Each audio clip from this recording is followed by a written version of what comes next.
God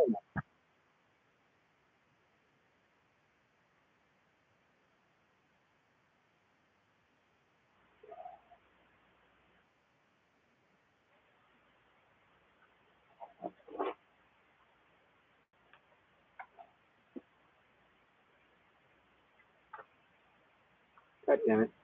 Trouble's coming on. Something.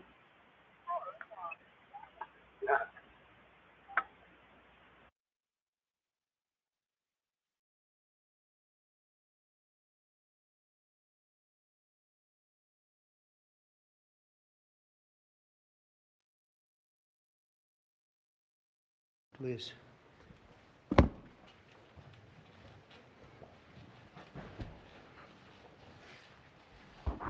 it's a great honor to have all my friends here. It's like old home week. What a job you're doing. And thank you very much for that. We want to begin by thanking the people that have done such a great job at the White House. They have been doing really incredible work during a shutdown.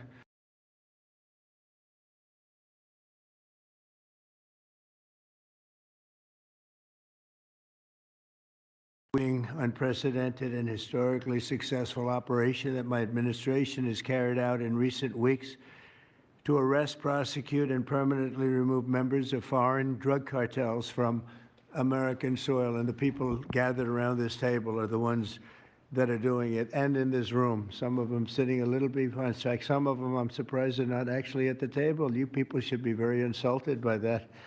But you've done a great job back there.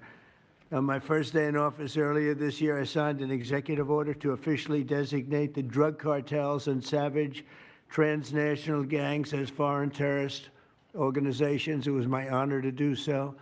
And on that same day, I also signed an order directing the creation of the Homeland Security Task Force to bring together all federal, state, and local partners to achieve the national policy goal of eliminating the cartel presence in America once and for all.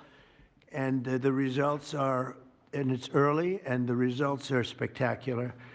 Led by ICE and the FBI, this task force includes the Department of Justice, the Department of War, DHS, the intelligence community, ATF, the DEA, the U.S. Marshals, and the state and local agencies in every part of our country. Other than that, we don't include too many people.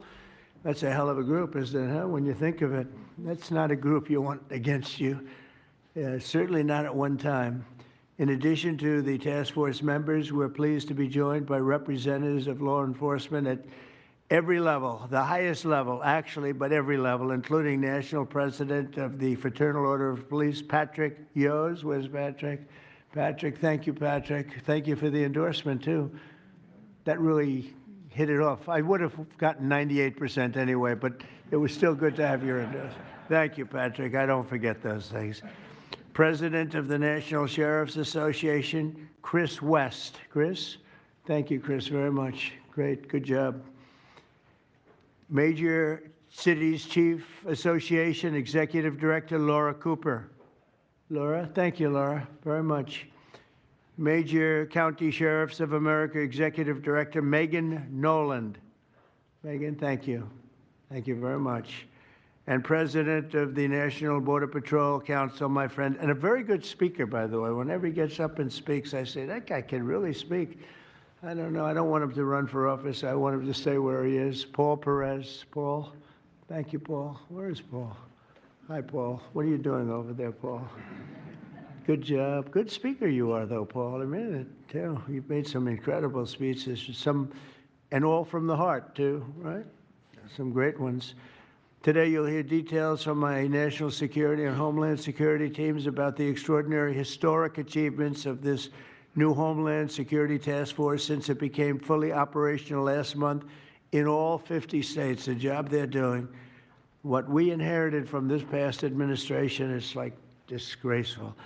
In a matter of weeks, the task force has made the largest number of arrests of cartel leaders, operatives, and gang members in American history, more than 3,000 and counting. That includes members of the ultra-violent New Generation Cartel, the Sinaloa Cartel, the LNFM Cartel, MS-13 Cartel, and you know MS-13, the gang, and Tren de Aragua, another beauty. That's a group of real garbage we have to deal with, that we shouldn't have to deal with. These are, in addition to the massive numbers of dangerous criminals my administration arrested nationwide since January 20th, numbering over 120,000. It's a record, and 120,000 criminal arrests. Thank you very much. Unfortunately, for 4 long years before I took office, the last administration allowed the cartels and their operatives to frankly take over our country, to freely infiltrate America and all the communities nationwide. Along with transnational gangs, these groups have unleashed more bloodshed and killing on American soil than all other terrorist groups combined. These are the worst of the worst. It should now be clear to the entire world that the cartels are the ISIS of the Western Hemisphere, in addition to their monstrous violence, such as cutting off heads, burning their enemies alive, and burning innocent people alive, too, by the way. The cartels control large swaths of territory. They maintain vast arsenals of weapons and soldiers, and they use extortion, murder, kidnapping to exercise political and economic control. Thank you very much, Joe Biden, for allowing that to happen. Biden surrendered he just surrendered our country to the cartels. Don't worry, it gets better. We're taking it back. It's really fast at levels that nobody's ever seen before. But what we had to put up with, what we inherited, was just a disgrace. And while Biden was president, if he was president, I think the Autopen was president, not Biden, nearly 100% of those who infiltrated our southern border did so because they were personally approved. They admitted they were just what happened, assisted by the most dangerous and violent criminal organizations anywhere on the planet. The worst people on the planet they allowed into our beautiful country. Under the Trump administration, we're finally treating the cartels as the core national security threat that they really are. The cartels are waging war on America, and just as I promised in the campaign, we're waging war on them like they've never seen before. All you have to do is turn on your television and you'll see what's happening to them. Past administrations have tried to mitigate this threat, and our objective is to eliminate it. We're not mitigating, we're eliminating. We're getting them out. The bad ones we're putting in prison. We hate to do that because that means we're stuck with them for 50 years or more. In recent weeks, our Homeland Security Task Force has seized more than 70 tons of deadly narcotics, along with more than 1,000 illegal guns. And that's just recently. This is already the most successful anti-cartel and anti-gang operation in American history, and it's just getting started. We have incredible people. A lot of them are in this room with us today, and it's an honor to have them. But we're going to not stop until the threat has been fully and completely eradicated. I want to thank task force members with us today, including a person who's doing a fantastic job, Attorney General Pam Bondi. Thank you, Pam. Thank you. Secretary of War Pete Hegseth. Sounds so much better than Secretary of Defense. I don't know. Do you guys agree with that? I don't know. It sounds, we won the First World War, the Second World War. I would say everything before and everything in between. And then we got woke and we said, well, let's call it defense. I think we like it this way better. It's funny. That's something I thought it would be maybe controversial. And it's only controversial that we changed the name in the first place. It's not controversial at all. It's been unbelievably well accepted, Pete. Hasn't it, right? It's been pretty amazing. I thought it would be controversial. People want to have our country back. People want to do exactly what we're doing right now, and we're getting a lot of credit for it, and we should. I want to thank, though, Pete. You're doing a great job, Pete Hegseth. Secretary of Homeland Security, Kristi Noem. Kristi, thank you very much. Director of National Intelligence, Tulsi Gabbard. Tulsi, good job. And the heads of all of the law enforcement agencies all throughout the room. You're really amazing, the job you've done. To provide additional details on our mission, I would like also to ask General Bondi to say a few words, followed by Secretary Noem, Secretary Hegseth, Director Gabbard, Homeland Security Advisor Stephen Miller. Stephen, you're such a superstar, Stephen. They called Stephen the other day, a very bad name, and I said, you should sue them, Stephen. I think he will. I hope he does. FBI Director Kash Patel and Deputy Attorney General Todd Blanche. And I just want to say it's an honor, the job we're doing, and these people are doing absolutely incredible. I'll just add a couple of things. In Memphis, as you know, where the numbers are down in half already, and it's only been about 2 weeks. Doing a fantastic job there. Thank you. Incredible. Nobody thought it was possible. It was really it was a very sick city. It was horrible what happened there. People would go from, if you're on the board of FedEx, they would ride you 1 block to the hotel. They said you couldn't walk it because it was too dangerous. And they're already feeling better about it. But the best example right now is Washington, D.C. We went from one of the most unsafe places in the planet, I hate to say, but in this country, to a totally safe city. It's nothing's crime-free, I guess, but this is about as close to crime-free as you're going to get. And you guys have done an incredible job with that. Every one of you have worked so hard on this one, and it's our nation's capital. And people would go to the nation. They'd go from, I always say, Iowa, Indiana. They'd go from Florida. They'd come up. They want to see the monument. I want to see the Lincoln Memorial. I want to see one of the monuments, any one of them, and they'd go home in a coffin. But not anymore. It's not happening anymore. We haven't had that happen in a long time. It was averaging more than one a week, one person a week. Who would think that's possible? And it hasn't happened anymore. And we have a safe city. We have a city where the restaurants are booming. People are going out. Nobody's being mugged, hit over the head with a baseball bat. None of the stuff is gone. We took out 1,700 criminals, many of them career criminals, many of them given to us by Joe Biden and his ridiculous open borders policy. They came in from jails from all over the world, not just South America, from all over the world. Jails, they came in from mental institutions and insane asylums all over the world, drug dealers, and we got them the hell out of here. They're either that, or if they're so bad, as I said before, we put them in jail because we can't take a chance that they come back. But I want to just say that Washington, D.C. is such an example of what could be done. And now the same thing's happening in Memphis. We're just halfway through the process, and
already the numbers are far superior, far better than what we would have thought at this time.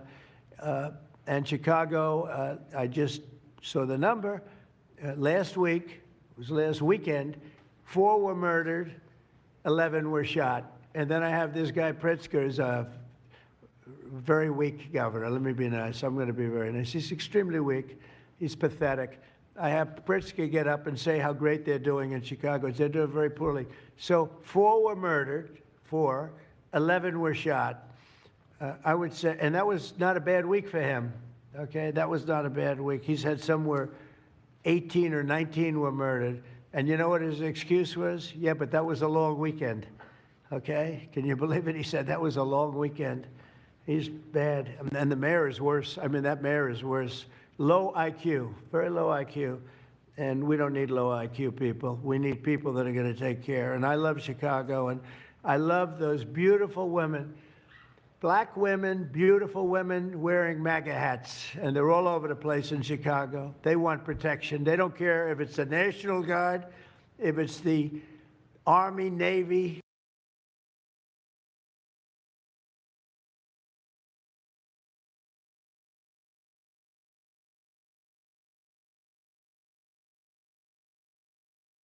Coast Guard, Marines, they'll take Space Force, okay? Space Force, send them in. They just don't want to be mugged, killed, raped, shot in the head, and we stop it. So we're going to be given a very special, we're going to give Chicago very special care.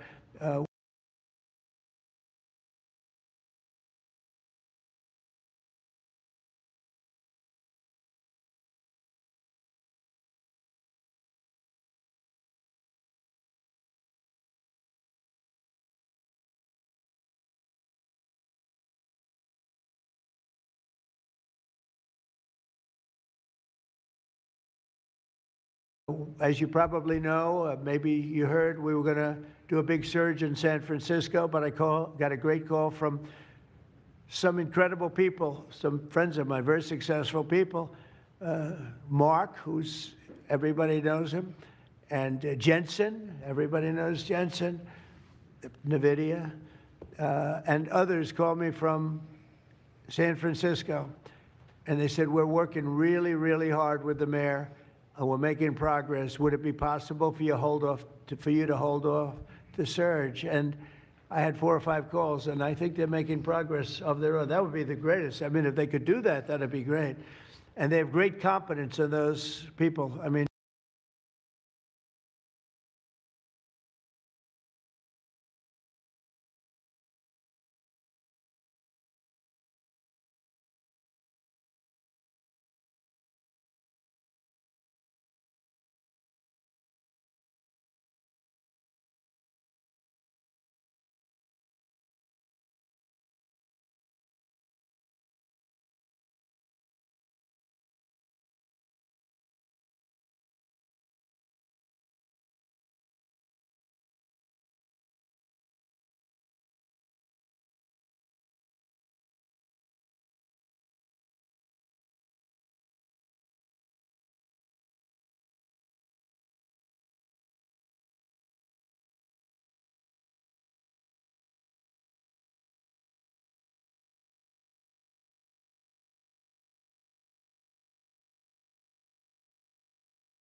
incredible competence, some of the smartest business leaders, and they're working very well with the police department. They're doing a good job. So we are holding off that surge, everybody, and we're going to let them see if they can do it. I said, I think we can do it much faster. I know we can do it faster. I think we can do it better than anybody. We can take criminals out that they're not going to know about.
about, and probably they don't have the legal authority maybe to do what we can, but I'm okay with it. And we're going to let San Francisco, has the potential to be, it was a great, great city, has the potential very quickly to be a great city again.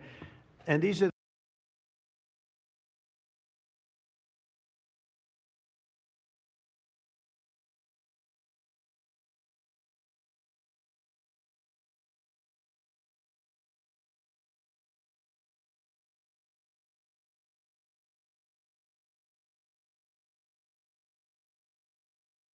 the companies that are there that are all working, and those are the people that asked me, could you do away with the surge and let's see how it works? And we'll do that. If we need to, we'll do it. But it's possible that we won't need to, and we will be focusing on other places like Chicago, and we'll have Chicago taken care of very quickly. But just remember, 11 people shot, 4 people murdered, okay? And that was this weekend. And that was Chicago. And then you'll see Pritzker get up and talk about, well, we have it under control. They don't have it under control. It's just the opposite. It's getting worse. So we'll take care of, as soon as we give the go-ahead, which is all I have to do is give the go-ahead. We won the big court case the other day on the National Guard. That was a good case. Same thing with Portland, speaking of that, because that's where we won it. But, I mean, I looked the other night, Saturday night, Portland is like burning to the ground, and these people are saying it's just friendly stuff. The whole place is burning to the ground. So we'll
take care of that one. That's like an insurrection more than it is anything else. That's crazy. Portland's crazy. And then you listen to these radical left people talking about it's really okay. You're seeing things. You're really seeing things. So we're going to take care of Chicago. We're going to take care of Portland. We're going to take care of Memphis. We're proud of D.C. There's nothing to take care of anymore, but we're not going to let it ever go bad. It's never going to happen again, our nation's capital. And with that, I'm just going to tell you that Pam Bondi has done a fantastic job. And Pam, would you say a few words, please? Thank you, President Trump, and thank you for your leadership. And this is all about collaboration. And around this table, I'm looking around this table, we all work so well together. I don't think another administration in our nation's history has worked so well together. We talk constantly, Secretary Noem, Tulsi, Pete, constantly, but also all of our agencies working hand in hand, and that's why this is so successful. And these people around this table are working 7 days a week, 24 hours a day, even though the Democrats have tried to shut down the government. Terry Cole, I'm laughing because you're around the clock, you're all over the world. Director Patel, you're unstoppable what you're doing around this country. Gowdy Serralto, U.S. Marshal, Rob Sakata and Dan Driscoll wearing your ATF hats. Rob, I was on the texting, Todd Blanche and I were on the texting you at 1 a.m. on cases. I mean, that's how committed all of these people are to just keeping all of our citizens safe. And that's what it's all about. And this project is the brainchild of Stephen Miller. And you are doing so much to keep our citizens safe, our kids safe, and get these drugs off our streets. Like the mayor of San Francisco and I are going to be meeting on fentanyl in a few weeks and working hand in hand on that. Secretary Noem spoke to him. But the results of this last month have been historic. As the president said, in the last month, think about this, 3,200, more than 3,200 violent gangs and drug dealers have been taken off the streets. Off the streets. Now, Director Patel and all of these agencies have also been working so hard on getting the leadership, but we are getting all the gang members off the streets and the drug dealers, Sinaloa, CJNG, MS-13, and more, TDA. 91 tons of drugs have been seized as a result of this task force. We tried to put up drugs and more, TDA. 91 tons of drugs have been seized as a result of this task force. We tried to put this in perspective for you. This would be filling 4 18-wheelers for all the drugs just in the last month that have been taken off the streets. 58,000 kilos of cocaine. Think about a big backyard swimming pool. That would fill 1.5 swimming pools.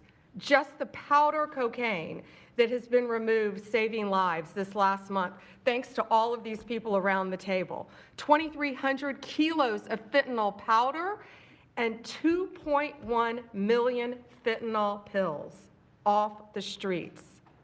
And as the president said, more than 1,000 illegal guns. The Biden administration was, for way too long, all of these great law enforcement officers surrounding the table were not able to do their jobs. What they've said is now they've been uncuffed. They can do their jobs now. We've been watching transnational gangs grow in our country, become organized.